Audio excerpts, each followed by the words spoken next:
Hello, everybody. I'm here with my friend Isaac. How you doing? Yeah, my name is Isaac. I go by Based Meth Enjoyer these days on Twitter. It's a pleasure to be on. Yeah, so thank you for having me. The common Zionist talking point is that it was a land without people for a people without land. And nowadays, I feel like you hear that a little bit less, but maybe we should address that.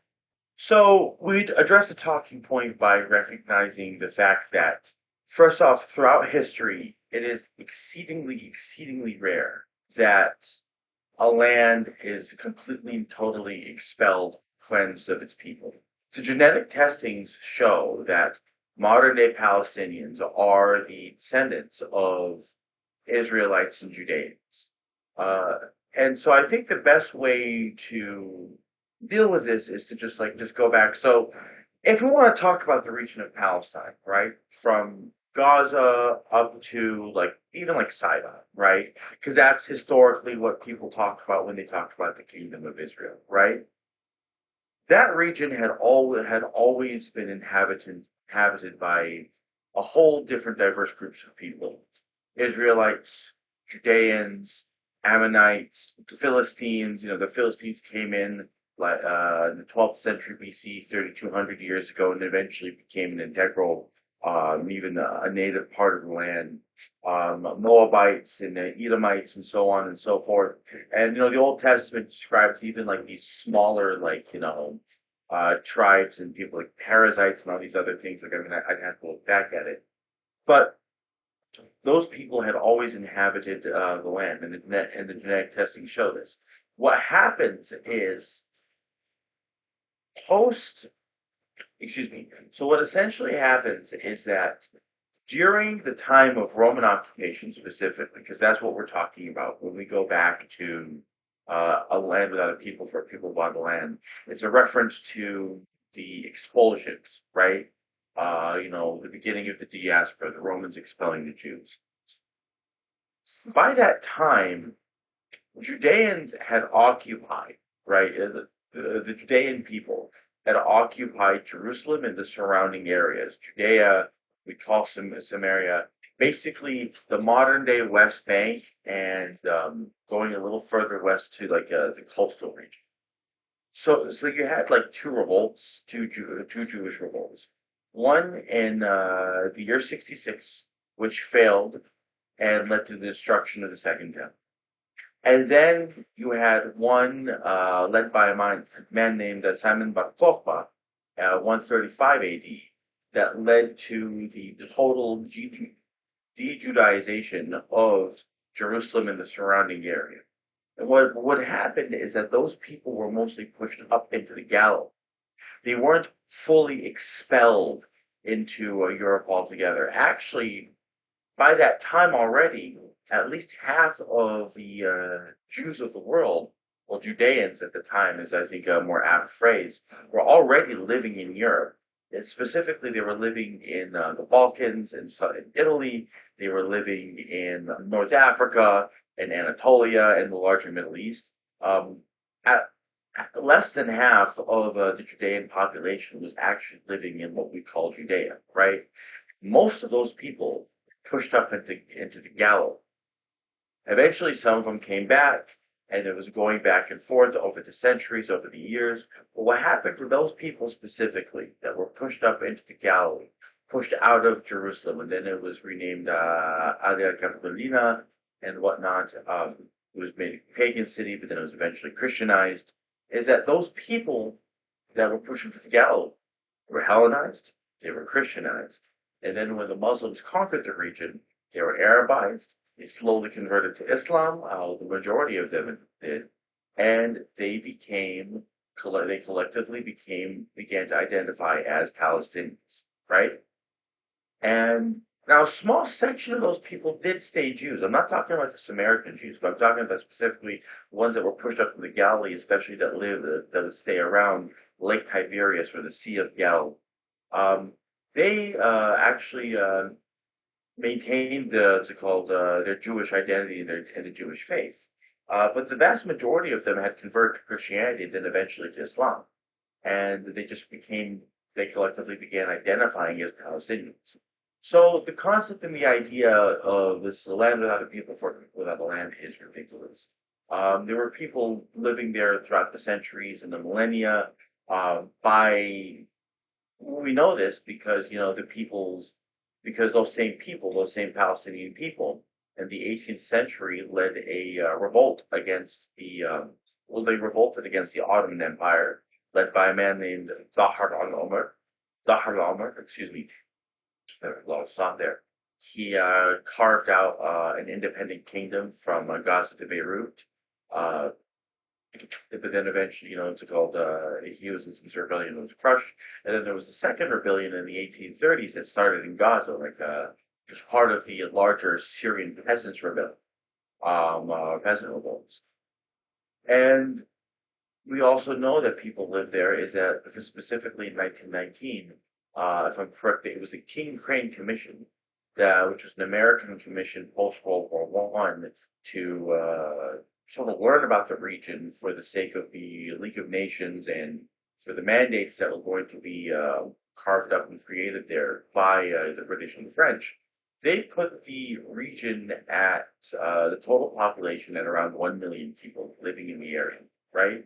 The vast majority of them, 95% of them, being Palestinian, Christian, or Muslim, with 5% being Jewish, and the vast majority of that 5% being Jews who had who had been living in the region for centuries to begin with. And I wanted to say one more thing.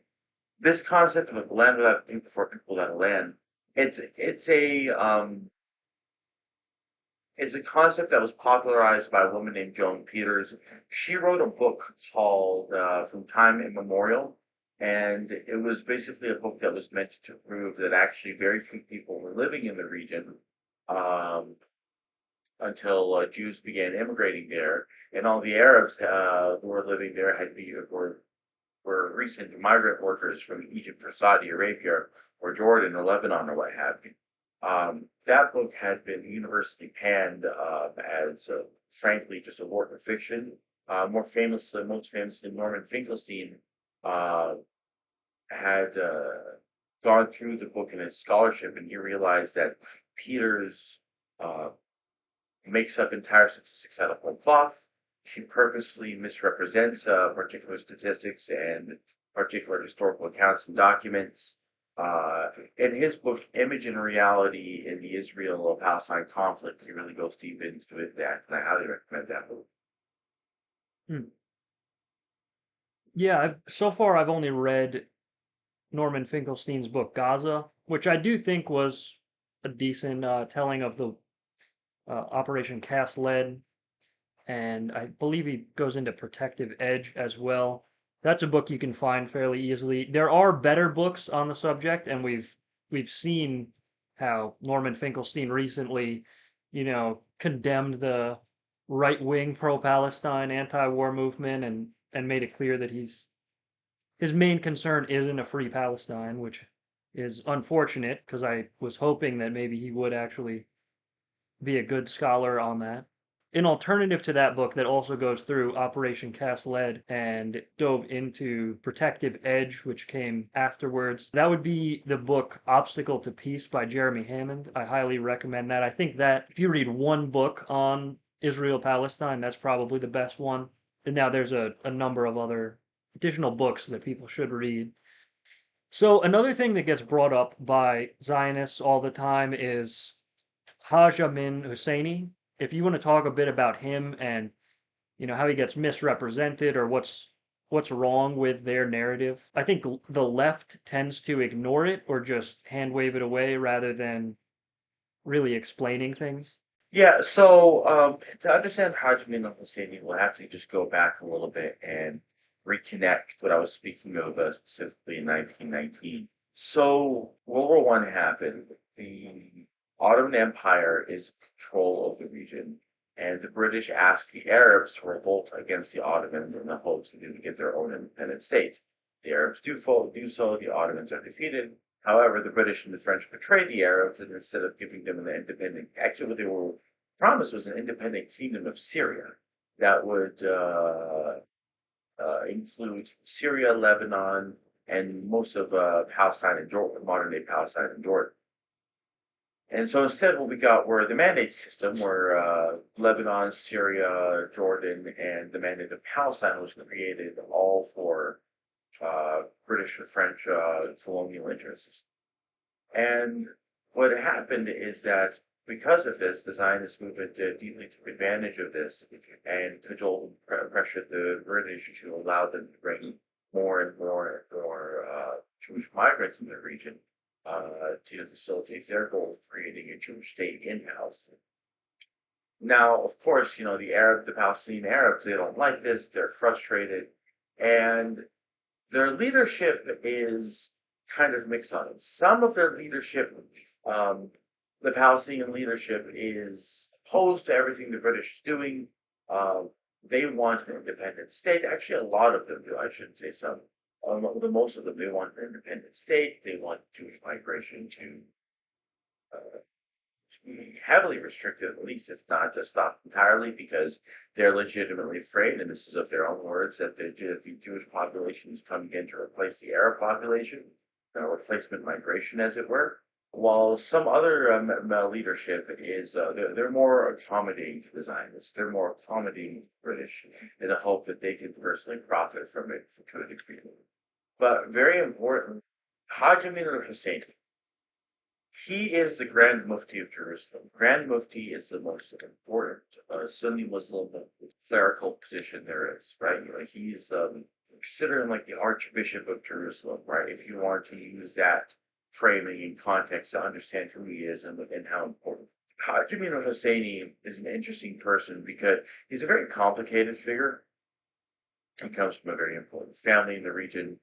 Um, he is he sees himself being somewhat used by the British because the British want to pit the families against each other to keep them divided. So the Husseini family has a very bitter relationship with the Nashashibi family, and the British try to exploit that by making Hajj Amin al-Husseini the Grand Mufti, while making Raghib Nashashibi the mayor of Jerusalem.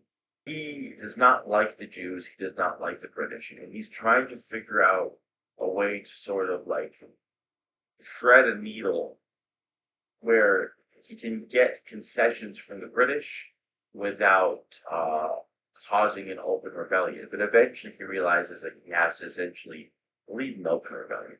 And he and a lot of the Arabs begin to realize that actually, because initially the Arabs believed that the British were using the Jews to facilitate their imperial interests, when really it was the other way around.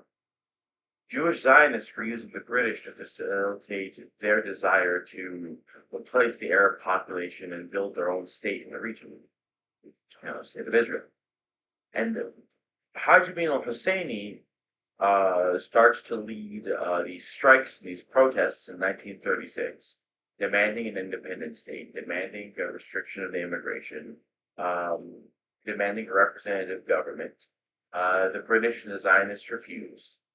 And he had also been, and eventually these strikes and the protests turned into an all-out revolt.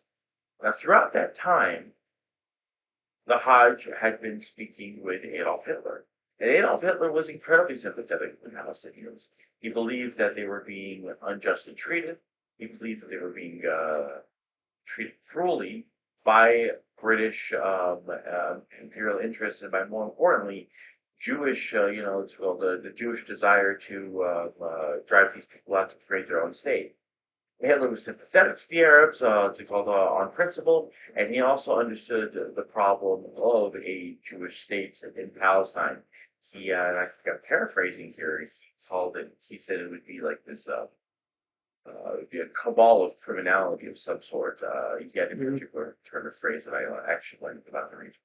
And so National Socialist Germany had actually helped the Arabs during their revolt by providing them with munitions and arms and with funding as well. They weren't the primary funders at all. They were not the primary funders of the revolt.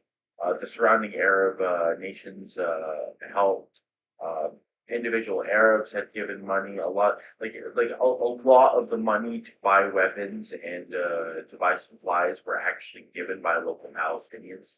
Palestinians were willing to give their money to help, willing to give their some of them willing to give their most prized possessions, gold and jewelry to help the revolt. So it's not that it was a I'm not saying that the Nazi Germany had completely backed it, but they were a sponsor. They were one of many sponsors.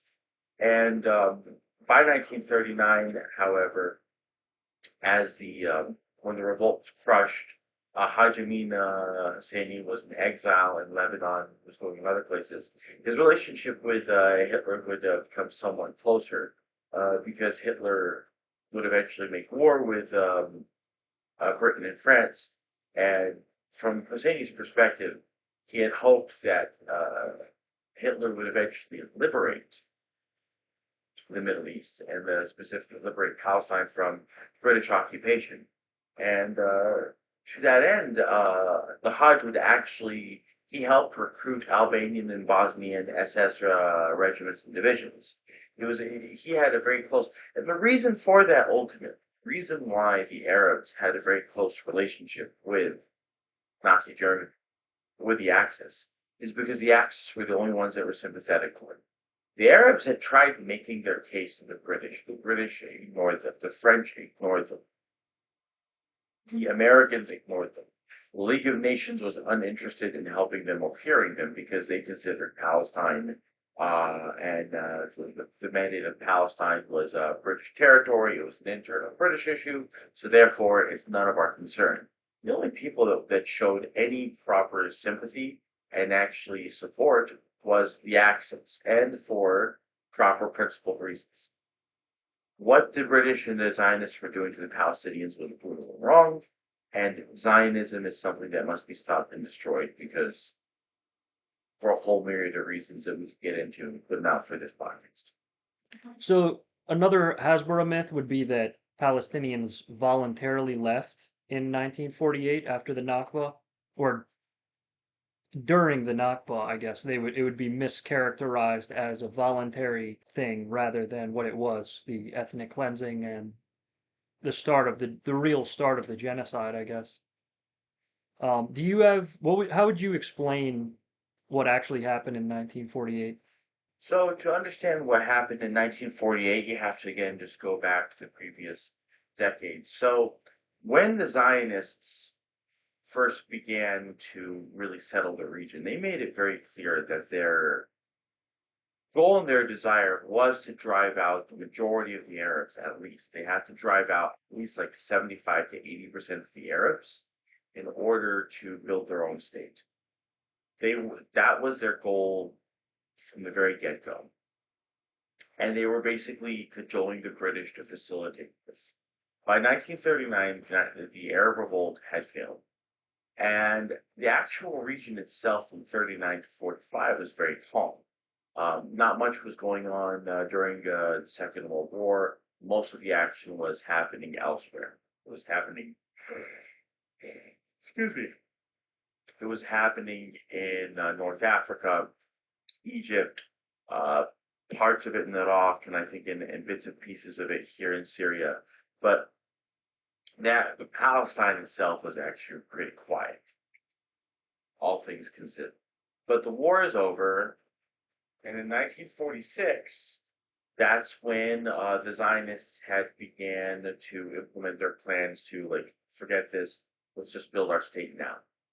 And so from 46 to 48, what you have is a terror campaign against both the British and the Arabs, meant to basically push the British out in the hopes that eventually, once the British, start to either leave or throw their hands up and say, "I want nothing to do with this," uh, the Zionist Jews can start implementing their plans. By 1947, that's essentially what happened. The British had said, "Listen, done. We have a date of when we're leaving. It's May 14th, if I'm correct, 1948. In the meantime, we're just going to bunker in our bunkers, and we're not going to do anything or say much of anything else. We're going to leave this to the UN. The UN is going to deal with this." By the end of 1947, what happened is that the Zionist militias, specifically the Haganah, the Irgun, and Lehi, also known as the Stern Gang, began implementing ethnic cleansing campaigns at the end of 1947, where they were expelling Palestinians from neighborhoods, expelling Palestinians from villages. And then, to the lead up of the 1948 Israel War, they engaged in several large scale massacres, specifically and most famously the massacre of Deir Yassin. And this was in April 14th or April 15th of 1948, where they massacre at least 100, I think 110 people, and they essentially destroy the village. The point of that, of destroying Deir Yassin, the point of destroying Deir Yassin was essentially to, because the way ethnic cleansing work is that it's not like you just go place to place and drive people out. You find a couple villages or towns, you make an example of them, and you terrify the rest of the population and you threaten them. When they massacred Deir Yassin, the Zionists put it out into the newspapers and into the broadcast what they did in Deir Yassin. And then and they basically threatened the rest of the Arabs. If you don't want Deir Yassin to happen to you, leave. They were basically telling them, either leave or we will do this to you. They were even exaggerating the numbers of people killed. There were some news reports, and this was purposeful lying about, oh, we didn't just kill 100 plus people, we killed up to 600 people, and this, that, and the other thing. And the point was just to terrify them. And other massacres had happened, Saf, Zaytun, Tantura is now infamous because there's a documentary done about it. It's segments of the documentary where Zionist militants describe while laughing, burning people alive, raping it's called 15-year-old girls, putting people up against walls and just mowing them down. Um, what happened is that the massacres and the expulsions came first, and that's what caused the people to leave. Right? It was the massacres and the expulsions that were causing the Arabs to leave. So it wasn't just the lie that they fled or they were lied to by Arab nations and just ran away. It was a number of villages that had actually experienced, you know, brutal mob violence, or actually full on military violence. The Jews had organized a military by that point, and all of these organizations that you mentioned earlier, they would end up becoming the formal military of Israel once it was founded. And they had a ton of weapons smuggled from Europe after World War II. They were notorious for smuggling weapons that were used in the war that were surplus. They were smuggling those to Palestine.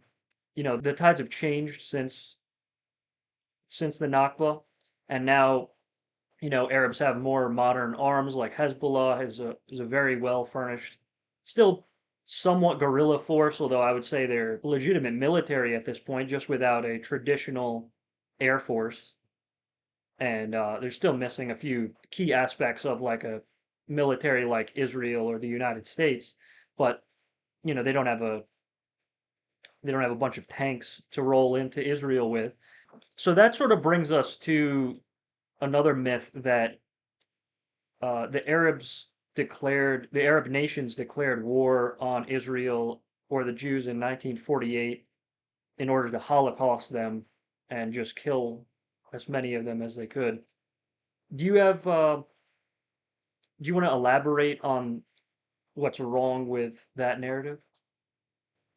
So, again, the narrative is wrong for several reasons because, again, the expulsions happened first.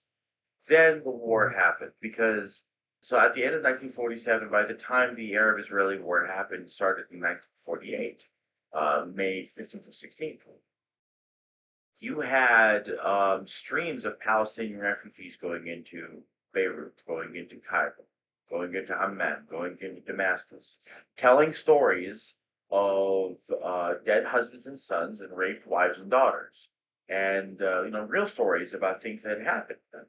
and the local population was becoming very frustrated and angry. And the Arab leaders, the Arab leadership in the different countries, felt like they had to do something. And they did want to do something. What they wanted to do ultimately, actually, is what they ended up doing. They wanted to believe in the legitimacy of the UN, even though they were frustrated with the United Nations partition decision, because the goal initially was to not partition it, but rather to create one solid independent state in which Jews and Arabs would hopefully work together and live. However, Zionist Jews in America and Britain had cajoled multiple countries to vote for partition and not vote against partition. And if you look at the manner in which the land was to be divided, the goal of the Arab armies was to basically occupy the Arab Palestinian part of the partition, as it were, to facilitate, first off, to make sure that nobody goes further than that, and to facilitate to basically facilitate, the partition peacefully. Well, if not peacefully, at least to basically facilitate it. And also, they were trying to defend Arabs that were being expelled from their homes, being expelled from their villages and their cities. Again, these are people being that are telling stories about like entire villages and entire cities being depopulated. Haifa being an example of this. Tens of thousands were driven out of Haifa. Tens of thousands driven out of Ramla and Lid, being forced to march into this known as the Ramla and Lid death marches, where hundreds died of thirst and of heat stroke. And what happened was the Arabs declared war the day after the state of Israel was created, because if they declared war before the state of Israel was created, they would be declaring war against Britain. Because before Israel, it was still sovereign British territory. They were waiting for it to no longer be sovereign British territory in order to go into the land itself. And if you look at the actual deployments of the Arab troops, of the different armies, they only ever really stayed within the partition, specifically the Palestinian partition. They didn't venture into what was supposed to be into the proposed into the boundaries of the proposed Jewish state. And if you look at the actual unit numbers and compositions, I mean, if you look at the troop numbers, throughout the entirety of the Arab-Israeli war, the Jewish militants that would become the IDF would outnumber the Arabs from two to one. Like when the war started, I think the let's call it the IDF at this point. The IDF troop deployments were a little over 60,000, while the Arab troop deployments were a little under 30,000. And then by the height of it, it was like 115 something thousand IDF troops against like barely 60,000 Arab troops, right? And the Lebanese, like what the Lebanese brought in was basically barely a militia. It's the same thing with the Syrians. The only real serious army there was the Arab Legion, led by Jordan. And Jordan had already struck a deal with the Zionists, and that we won't do much of anything so long as you let us take control of the West. And the Jordanians took control of the West Bank. The Egyptians took control of the Gaza Strip. I mean, the Egyptians was sent in were mostly just penal battalions, of like Muslim Brotherhood prisoners that they were hoping that the IDF would just kill for them. Um, but no, the like that's just the reality. The Arabs, when Arabs did leave, quote unquote, voluntarily, they left because there was conflict happening, and they were expecting to be able to go back to their homes the moment the conflict had stopped, right? No one left, quote unquote, voluntarily. People were either forcibly expelled at gunpoint, threatened with violence, and so they left, or they feared or the war was happening around them and they left. But a lot of those people were hoping to come back, right? The Jews would not let them come back. They specifically, specifically, besides like physically keeping people away, right, at the border, they created these tenant, absentee landowner laws, basically meant to retroactively lay claim on the lands that the Palestinian Arabs had fled from, right, and were forced to abandon this war now. And so the idea that they left voluntarily, and also it makes no sense at its face. You've spent your whole life, your family has lived there for generations upon generations. Everything you know, everything you love, all your wealth, everything you own is in Haifa or is in a village or it's from your farm. And you're sitting there and telling me that you're willing to leave voluntarily because, like, what? Okay, so you're going to leave voluntarily because, oh, listen, the Arab army is going to come in and murder all the Jews. Well, wouldn't it be easier if that was the intent to just participate that in that yourself? Like if that was the intent, the easier thing to do would be like, hey, stay, and we're all gonna kill the Jews together, right? It's a stupid thing. It's stupid nonsense. And the idea, and then there's this other talking point. It's not as popular anymore because it's stupid. There's this other talking point of like, oh, well, the Arabs hated the Jews so much they left because they didn't want to be around them. Like it's just there's a bunch of just nonsensical talking points that don't actually, like when you think about it, it's going that's not how people act because it's not how people act. It's a lie. And so that's basically just the giant distance, right? So from beginning to end you had a diverse group of people living in the region, and the region was called Canaan, right? Canaan, right? The Canaanites, right? And so Philistine is a Canaanite language. Hebrew is a Canaanite language. Moabite and Edomite, these are Canaanitish languages. And one could say that the Moabites and the Edomites are ancestors of the Arabs, right? They're a form. They're not the proto-Arabs, but they're one of the proto-Arab people, right? The Ammonites. You have like an entire. These are all Canaanite people, right? And these Canaanite people have been living in that region for 4, 5, 6,000 plus years, right? Like even before the land was called Canaan, okay, or it was called something else. Deshwali, I think is like what the Egyptians would call it or something 5,000 years ago. But I'm probably saying that wrong. But the point is that all these people are living. You have different empires and different kingdoms because the Egyptians control it at one point, and then you have the kingdom of Israel and Judah, and then the Babylonians come in and conquer, and then eventually the Persians come and own it, and then Alexander the Great conquers it, and his generals after his death, specifically two of his generals, Ptolemy and Seleucus and their descendants, fight over the region for like 100 plus years. But eventually the Romans take control it, and then eventually the Arabs control it, and then the Crusaders come in, and then the Ayyubid Kurds come in, and then the Ottomans come in. Point is that throughout all that ebb and flow of history and the tidal waves, crashing as well, the people were always there, right? So, like, and going back to Jerusalem, the Judeans are expelled from Jerusalem into the Galilee. They change, they develop, their religion changes, their language changes, right? And they eventually begin to identify as Palestinians. 2,000 years ago, they identified as Judeans. Now they identify as Palestinians.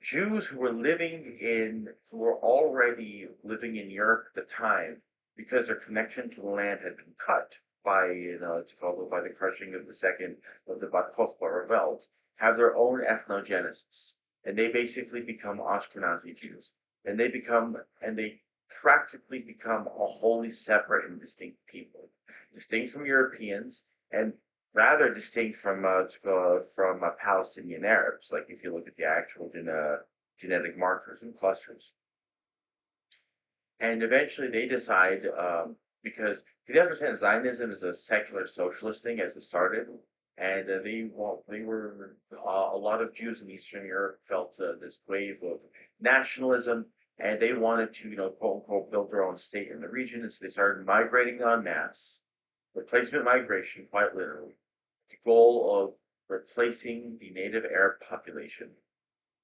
The Arabs are frustrated with this. The Western powers are not helping them. Frankly, they're helping the Jews, right? American, so that the Americans are somewhat the, well, not like Americans themselves, but excuse me, organized Jewish crime in America is funding the Zionists, specifically organized Jewish crime in America is giving the is smuggling weapons to the Zionists. The Europeans are helping them. Even the Soviet Union. The Soviet Union was um, they were never really anti-Zionist, but they were never really pro-Zionist until the mid-30s, right? Even the Trotskyists, Leon Trotsky, eventually became a Zionist, and that was mainly because they were anti-Zionist because they felt the whole thing was a pipe dream. Then when they realized it was possible, and especially because Oy vey, Hitler, he's rising, they decided that Zionism would be very useful, and even the Soviet Union, specifically in 1948 up until 50 or 51 would arm Israel indirectly to Czechoslovakia.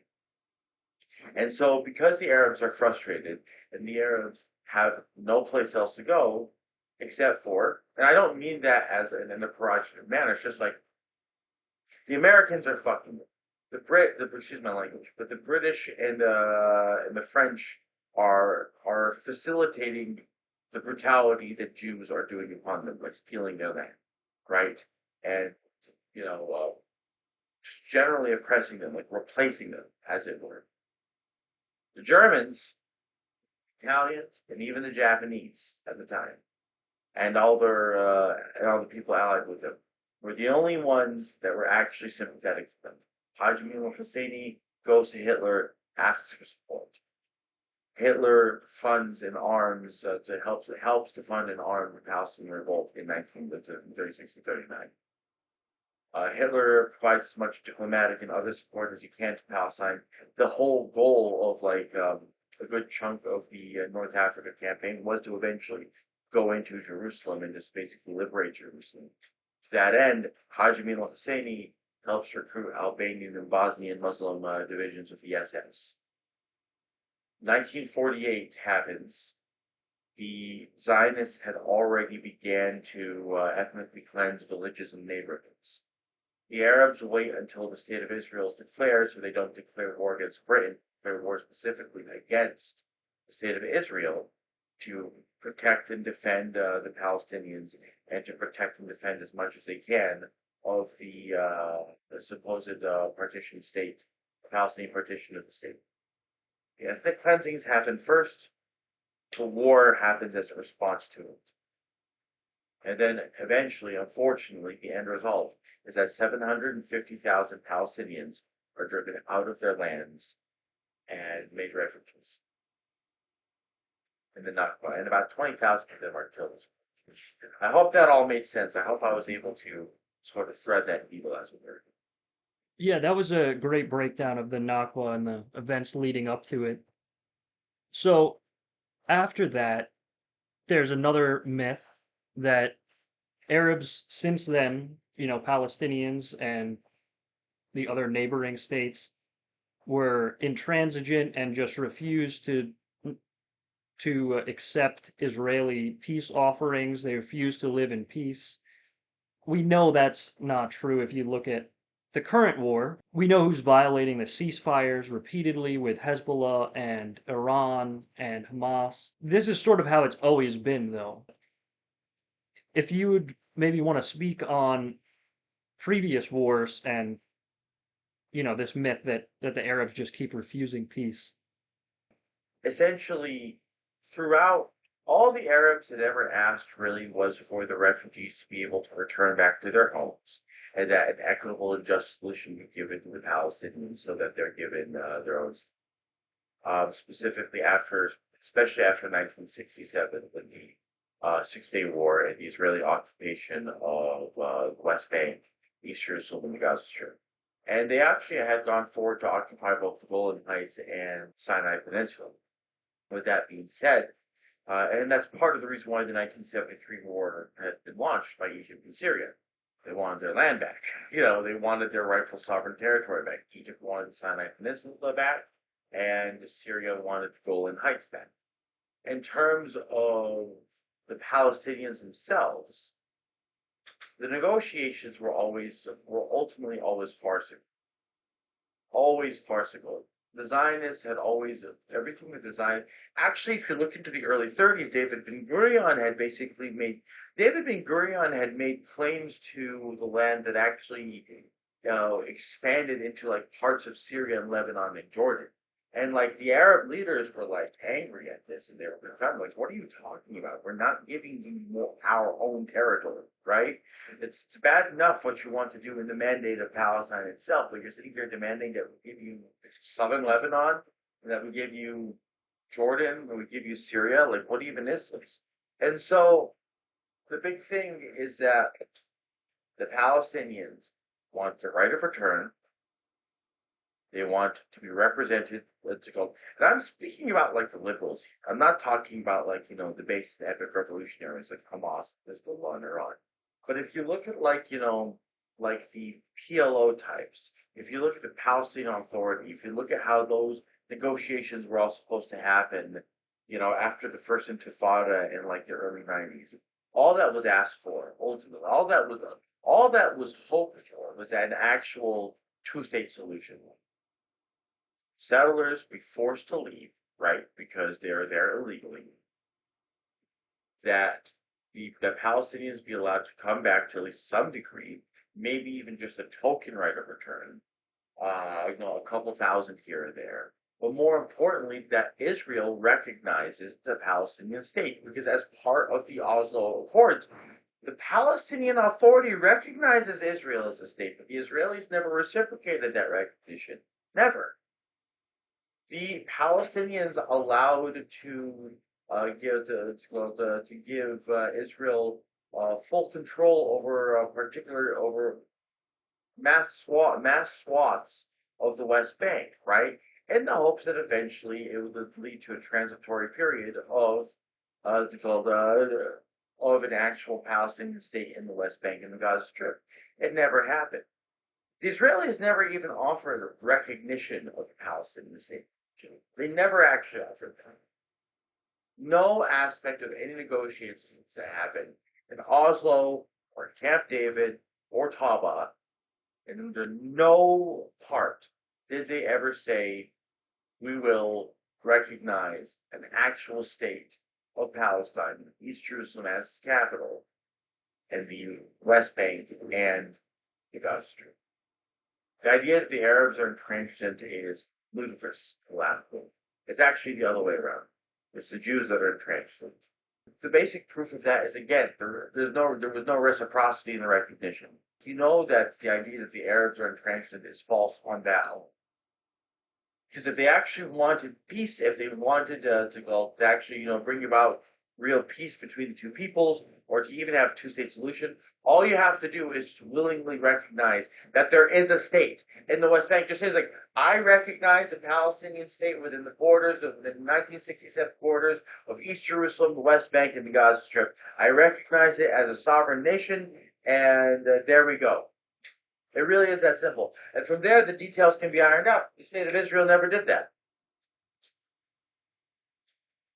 Right. It's important for people to remember that every negotiation that Palestinians have had with the Israelis has been with them offering everything is inherently a concession. If you're going to have a two-state solution, that means Palestinians are agreeing to allow this Jewish state to occupy more than half of what is rightfully Palestinian land. And even with Palestinian concessions that they weren't obligated to make, I mean, rightfully all the land is Palestinian. Even with that, Jews have been unwilling to just deal and have peace.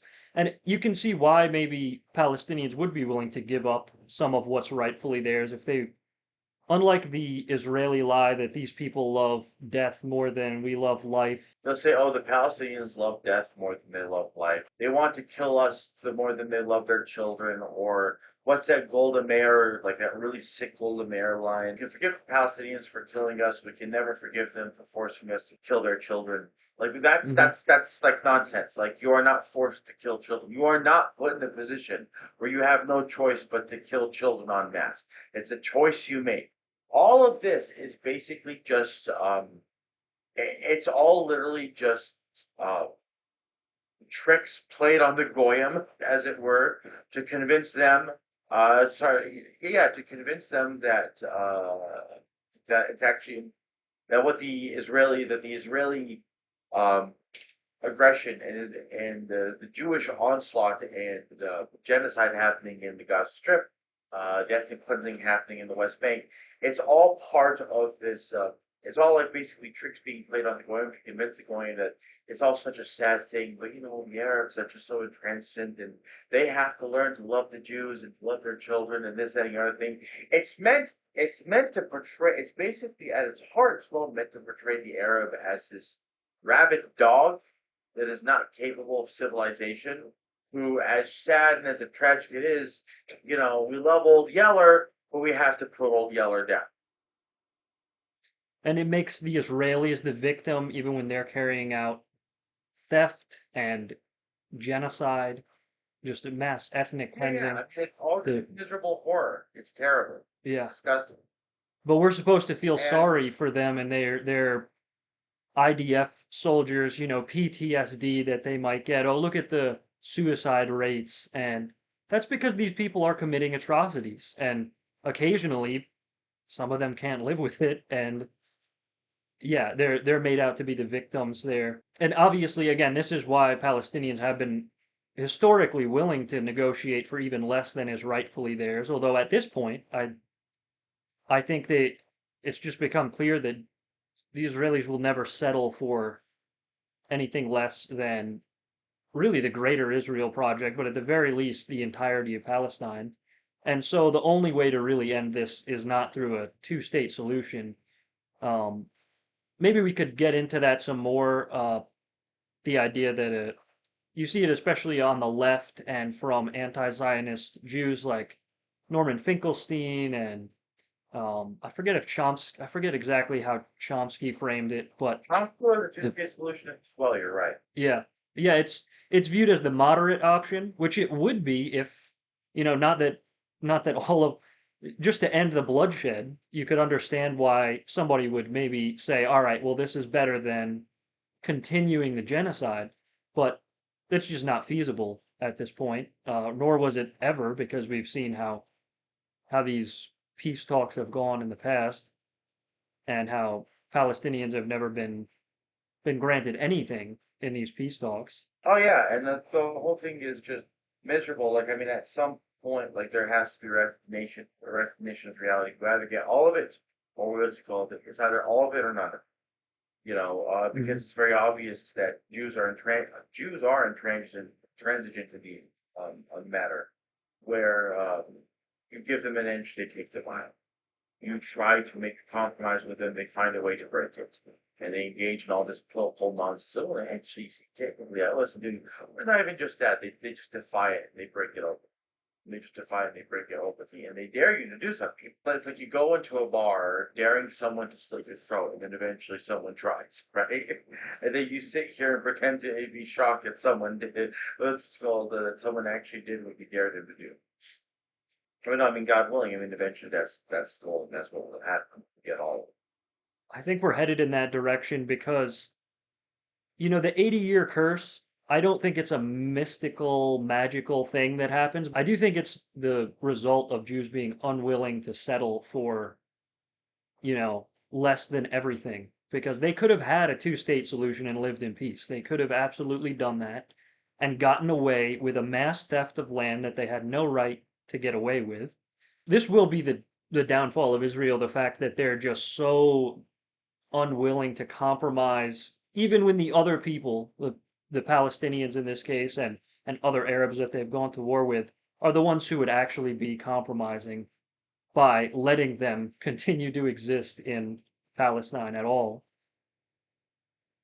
Maybe we can shift gears just a little bit to, here in America, you hear, the left is able to, not that there aren't plenty of Zionist leftists and cowardly leftists who aren't willing to, really say it like it is in regards to Palestine and Israel, but they like to view themselves as moral, and plenty of them do have strong moral views.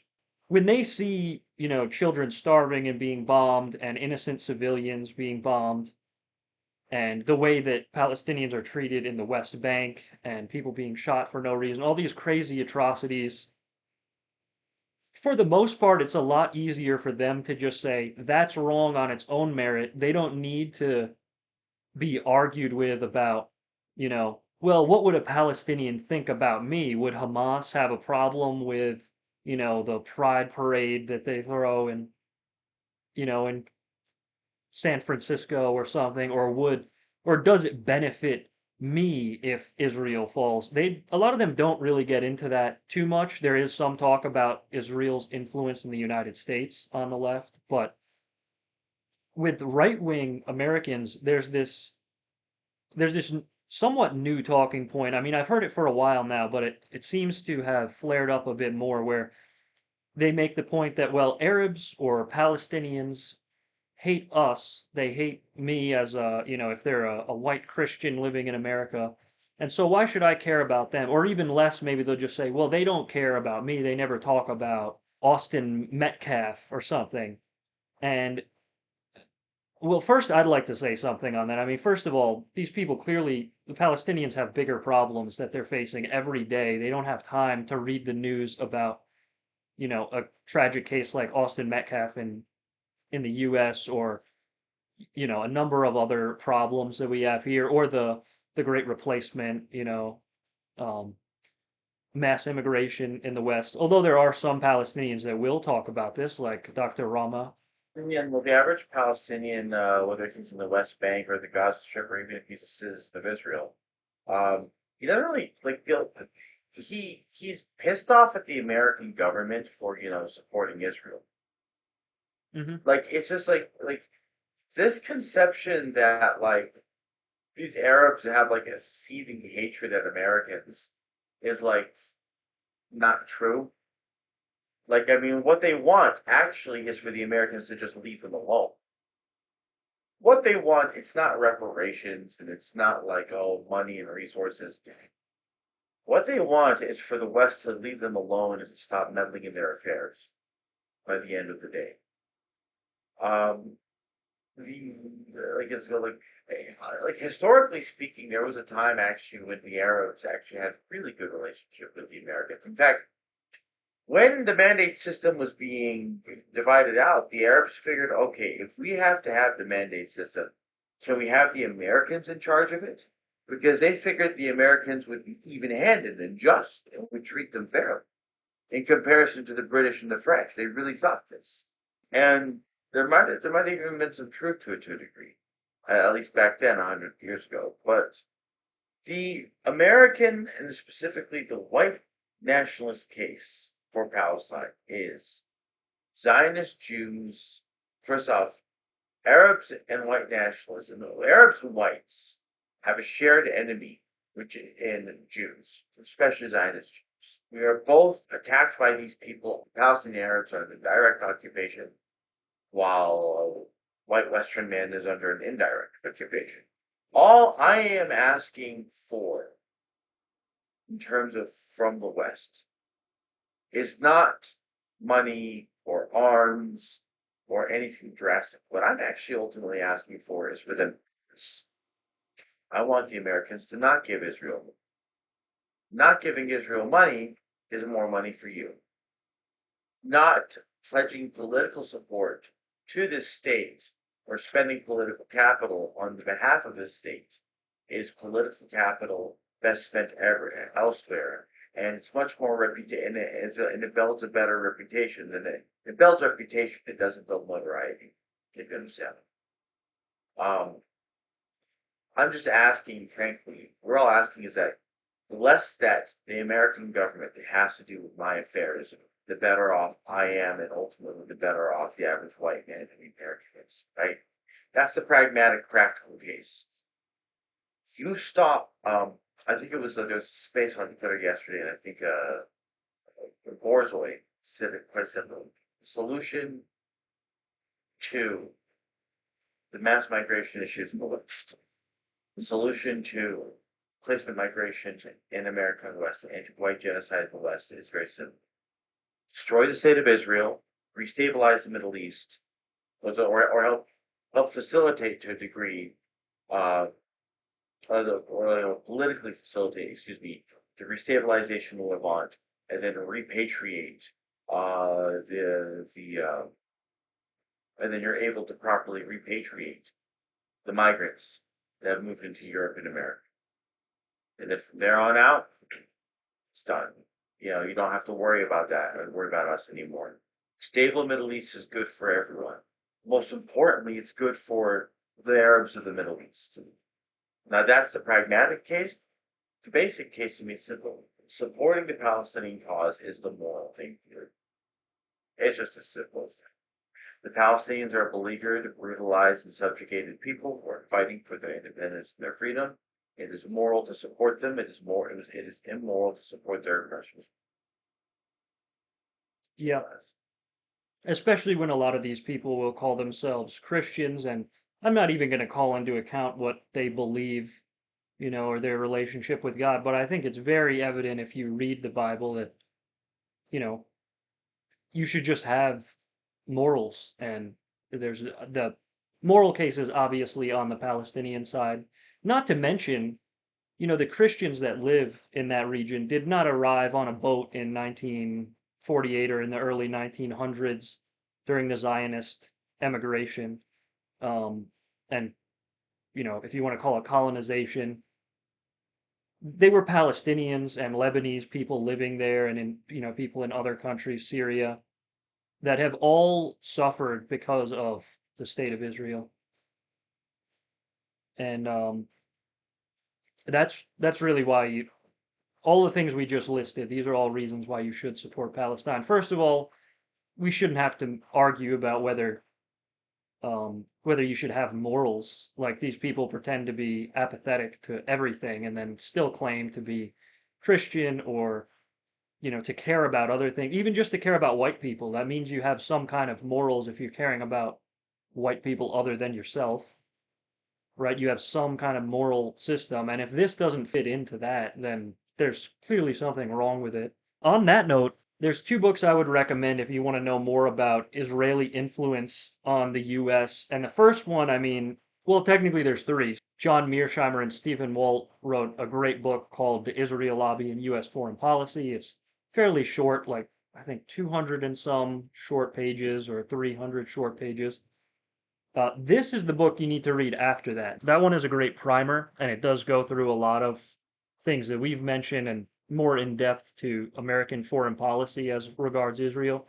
But Big Israel by Grant F. Smith, that's how you should follow up from there, because this explains just all the money that they put into elections and into propaganda efforts inside the United States. And when you read that, I mean, it's infuriating, the actual influence that they have here. This isn't even to get into other areas of Jewish influence, like, Hollywood, or which news networks they might own, um, or buy off. But that's just political lobbying and different groups that they use to influence public opinion in the United States, different political groups. There's a second one. This one, so Grant F. Smith is fairly well known, I would say, in anti-Zionist politics. He also wrote a great book called Divert, which is about Israel basically stealing the bomb, the nuclear bomb from the United States. That's how Israel became a nuclear power, an undeclared nuclear power, by the way, while they're kvetching about Iran getting a nuke that Iran has continually said they don't want, and even allowed inspectors into the country to make sure they weren't making one. Not that they don't have a right to make one, but they had decided they didn't want one. They didn't want the trouble that it would cause. But like earlier, we talked about weapons smuggling and how the Israelis, or the proto-Israelis, the Jewish immigrants who came there to steal land prior to 1948, how they got weapons into Palestine was through these smuggling networks, smuggling mostly weapons that were used in World War II or surplus weapons from the war. But that same network was also used to steal the atomic bomb, highly enriched uranium, and all of the other parts that they couldn't come up with on their own. The triggers for the bombs, they stole that from the United States, and set up in Dimona, where you can they're an undeclared nuclear state, but this is an open secret. No one really denies it. They'll even even Zionists let this slip all the time and talk about their nukes. But so a lesser known book, but to the same point, this one is really short. This is like 100 pages or so. This is Israel, winner of the 2003 Iraq oil war by Gary Vogler, who is basically, there's a picture of him on the back cover here, so you can see involved in he was an American involved in oil in the United States. He was essentially set up as the oil czar in Iraq when we invaded in 2003. This book details how that war was essentially for oil for Israel, not, you hear people talk about how the Iraq war and the wars in the Middle East are about oil. Now, the second Iraq war was about oil, but at least partly, but it was to open up a pipeline from Kirkuk, Iraq to Haifa, Israel. This was an old pipeline that was already in place that had been cut off for a while, and Israel was having energy security issues. And so this war opened up that pipeline, and he didn't know about it the entire time he's there, risking his life. He talks about all the American soldiers that died in that war. You could also, if you really want to get selfish about it, I mean, not that this isn't something to complain about, but all the money that was spent, the taxes, and what it's done to the American economy. It's just an endless list of problems that have come from the American relationship with Israel. And yeah, this is a great.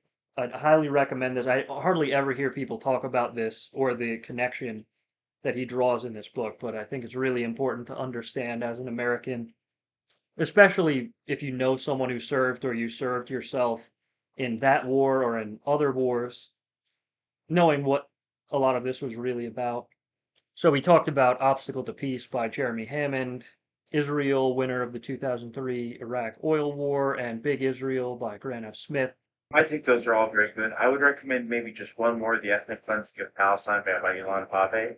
I Hmm. think overall it's a very solid book that explains the events of 1948, what happened and how they happened.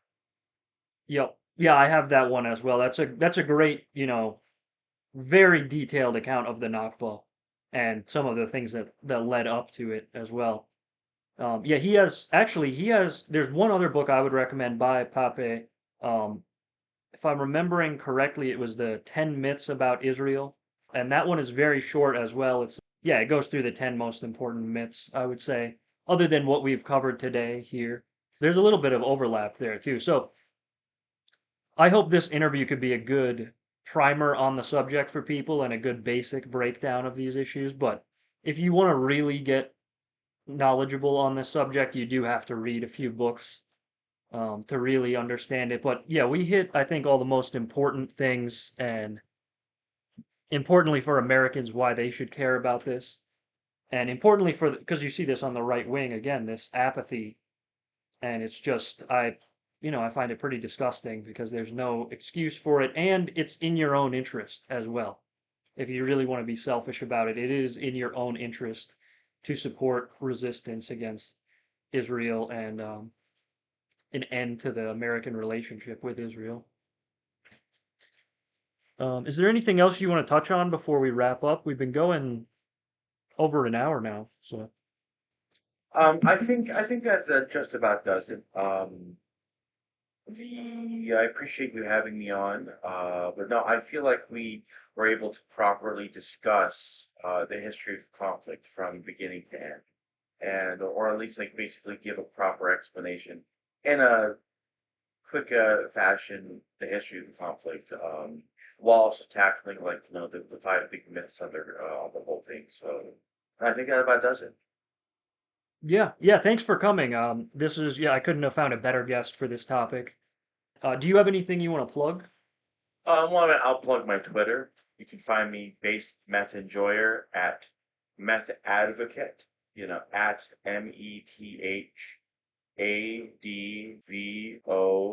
METHADVOCATE meth advocate.